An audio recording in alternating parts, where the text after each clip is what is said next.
All right. In fact, Mr. K.C. Palaniswami, ex-MP of the AIDMK, is also joining us there from Chennai. Mr. Palaniswami, in fact, Karnataka, it seems, had assured Tamil Nadu that it had no plans to proceed with the construction of the project without first informing the Supreme Court. And in fact, last year the centre had told Tamil Nadu that Karnataka has been advised to share their plans for this project with other co-basin states like Tamil Nadu. I'm wondering whether Karnataka has followed those due procedures.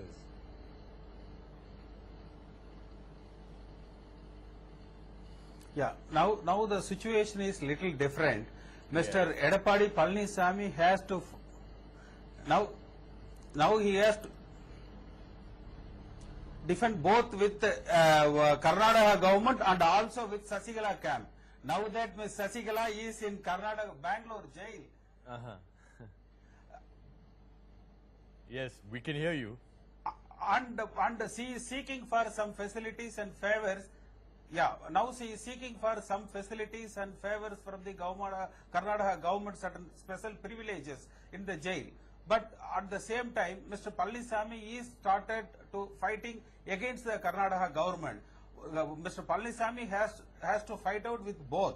Otherwise, there is every possibility in case of a slippage, people will suspect their motive and ultimately the government will be blamed. But for Sasigala, the interest of Tamils has been sacrificed. That way, Mr. Palaniswamy... You're raising an interesting, if not controversial points. Yeah. Let me put that to Mr. Radhakrishnan. Mr. Radhakrishnan, and like Mr. Palaniswamy sitting next to you, I mean, you see that there are that there are multiple political motives that may be at play over here.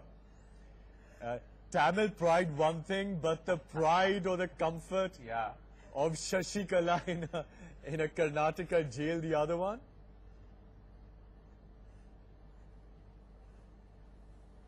Yeah, unfortunately, maybe this is a bargaining tactic. There are far too many cameras, and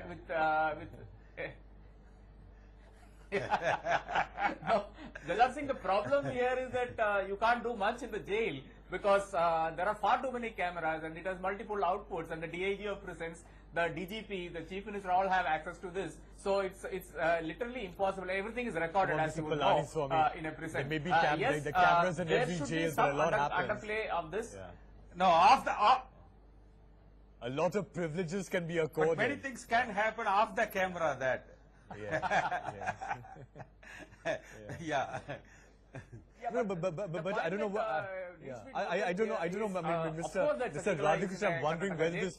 What is the status of this project, by the way? Because the Tamil Nadu government is complaining that Karnataka is taking unilateral action of constructing this reservoir across the Cauvery river. I mean, has the construction already started? What is the status of that?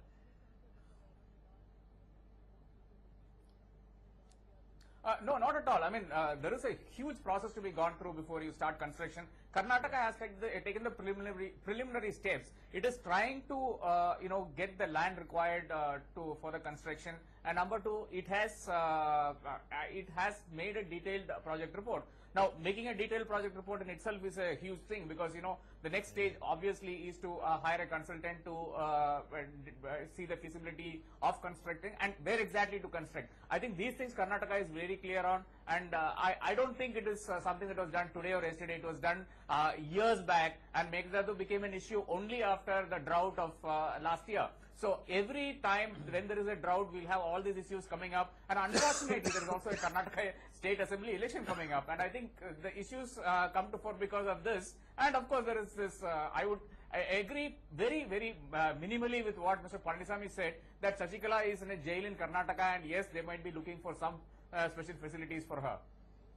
Mr. Palaniswamy, I mean, apart from the interest of Shashikala's jail stay over there in Karnataka, what are the consequences of this proposed reservoir across the Cauvery in Karnataka for Karnataka and also for Tamil Nadu?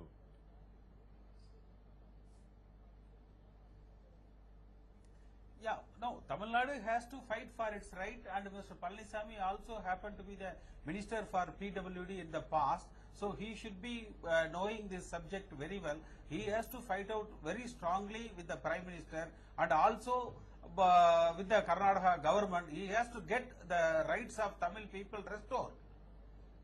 No, but what are the consequences for the Tamil people if supposing this reservoir construction was to go ahead?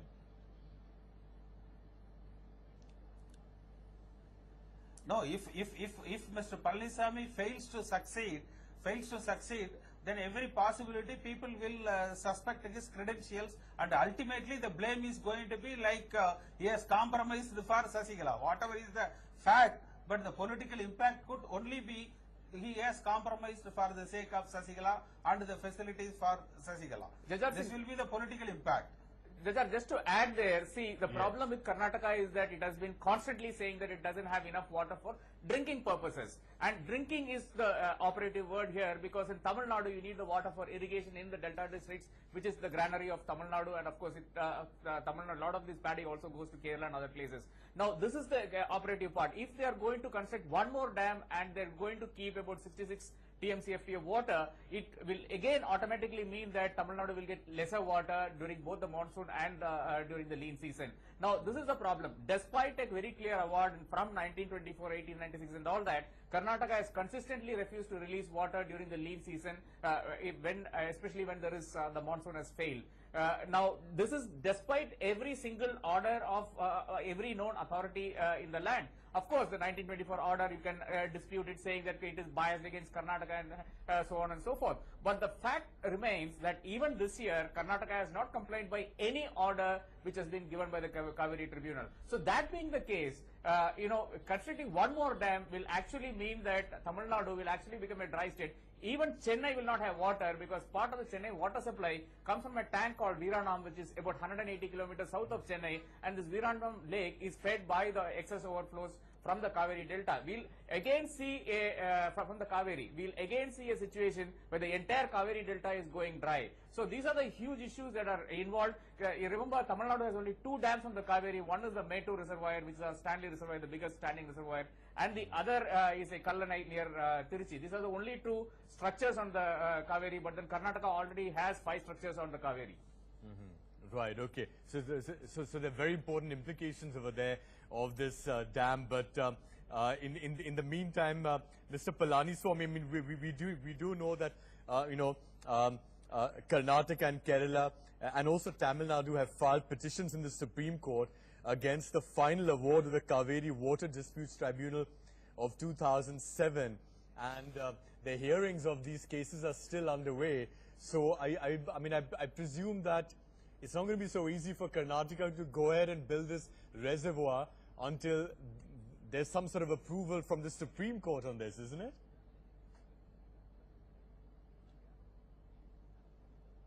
Yeah, and Karnataka has never ever obeyed the orders of the Supreme Court in the past. There were several directions from the Supreme Court, but Karnataka has refused to obey those orders.